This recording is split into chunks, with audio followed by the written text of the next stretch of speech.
Supreme কোর্টের কয়েকজন আইনজীবী, ঢাকা কোর্টের কয়েকজন আইনজীবী এবং ঢাকা বিশ্ববিদ্যালয়ের আইনের কয়েকজন ছাত্র মিলে একটি রিট আবেদন দায়ের করেছিলাম। এই রিট আবেদনে আমরা চেয়েছিলাম যে পৃথিবীর অন্যান্য দেশের মতো বাংলাদেশের উচ্চ আদালতের জনগুরুত্বপূর্ণ মামলাসমূহ এবং সাংবিধানিকভাবে গুরুত্ব মামলাসমূহ যেন সরাসরি ব্রডকাস্ট করা হয়, যা লাইভ স্ট্রিমিং হিসেবে পরিচিত, এবং লাইভ ব্রডকাস্ট করার ব্যবস্থা করা হয়। এই মামলাটি রিট পিটিশনটি আজকে শুনানি হয়েছে। মাননীয় আদালত সন্তুষ্ট হয়ে একটি রুল জারি করেছেন যে কেন গুরুত্বপূর্ণ, জনগুরুত্বপূর্ণ এবং সাংবিধানিকভাবে গুরুত্বপূর্ণ মামলাসমূহ যা উচ্চ আদালতে শুনানি হয় তা সরাসরি ব্রডকাস্ট করার ব্যবস্থা করা হবে না, এই মর্মে একটি রুল জারি করেছেন। এবং আগামী 26শে জুন 2025-এ পরবর্তী আদেশের জন্য দিন নির্ধারণ করেছেন। আমরা আশা করব যে এই ব্যবস্থা যদি আমাদের উচ্চ আদালতে ইন্ট্রোডিউস করা যায়, ভারতের মতো, পাকিস্তানের মতো, ইংল্যান্ড, আমেরিকা সহ 21টা দেশের সিস্টেম আমরা দেখিয়েছি, যেখানে আমাদের চাইতেও আরও দুর্বল দেশেও এই ধরনের টেকনিক্যাল ব্যবস্থা চালু আছে। যদি এইটা চালু করা যায় তাহলে আমাদের বিচার ব্যবস্থার ইতিহাসে আরেকটা নতুন ডাইমেনশন অ্যাড করা সম্ভব হবে বলে আমরা মনে করি।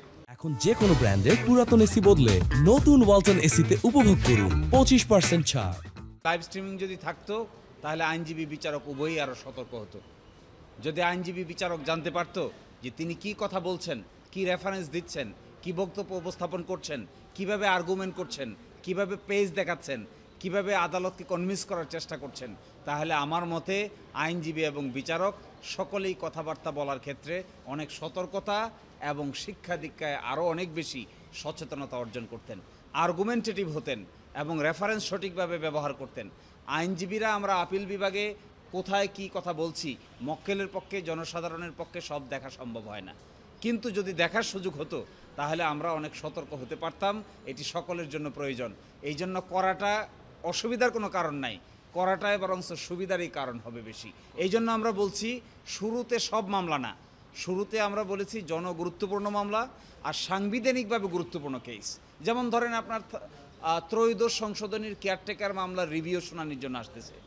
এই ত্রয়োদশ সংশোধনীর মামলা আপডেট বাংলাদেশের সকল নাগরিকেরই জানার অধিকার আছে, কিন্তু কোর্টের ভিতরে কি হচ্ছে তা বাস্তবে দেখার কোনো সুযোগ কারো পক্ষে নাই। কোন আইনজীবী কি আর্গুমেন্ট করছেন, তার জবাবে কোন বিচারক কি জবাব দিচ্ছেন। ইন্ডিয়ান সুপ্রিম কোর্টেরটা আমরা গুরুত্বপূর্ণ মামলা দেখতে পাই, আমরা দেখতে পাই ইংল্যান্ড, আমেরিকা, আইসিসি সহ গুরুত্বপূর্ণ কেসে, কিন্তু আমাদের সুপ্রিম কোর্ট দেখতে পাই না কেন? আমরা পাবলিক করতে চাই না কেন? এটা পাবলিক করলে অসুবিধা কোথায়? কোয়ালিটি এনশিওর হবে, সকলেই ট্রান্সপারেন্ট হবে, সকলেই জবাবদিহিতার মধ্যে আসবে।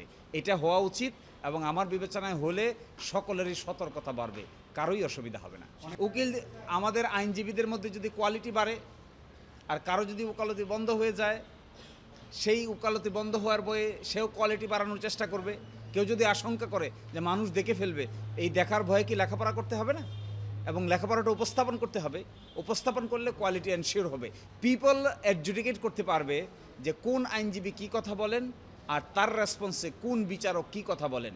এটা জবাবদিহিতার জন্য জরুরি। যে এই ব্যাপারে সর্বশেষ হাইকোর্ট রুলস 2012 সেখানে অ্যাড করে সংশোধন করে বলে দেওয়া আছে যে আদালতের ভিতরেও ল্যাপটপ সহ ইলেকট্রনিক যন্ত্রপাতি ব্যবহার করা যাবে। আগে এটা ছিল না, কিন্তু আমি মনে করি আধুনিক এই যুগে কোনো কিছুকেই রেস্ট্রিকশন করা উচিত না। আমার আপনার কর্মকাণ্ড যদি ভালো হয় এটাও মানুষ জানা উচিত, আমার আপনার কর্মকাণ্ড যদি খারাপ হয় এইটাও মানুষ জানা উচিত। এখানে রেস্ট্রিকশনের কিছু নাই। এই জমানায় যেখানে এখান থেকে বসে আমেরিকান সুপ্রিম কোর্টের প্রেমিসেস আমরা দেখতে পাই, গুগল ব্যবহার করে আমরা ওই সমস্ত জায়গায় যেতে পারি, সেই জায়গায় আমরা এখন আদালতে ঢুকতে দিতে চাই না, ছবি নিতে দিতে চাই না।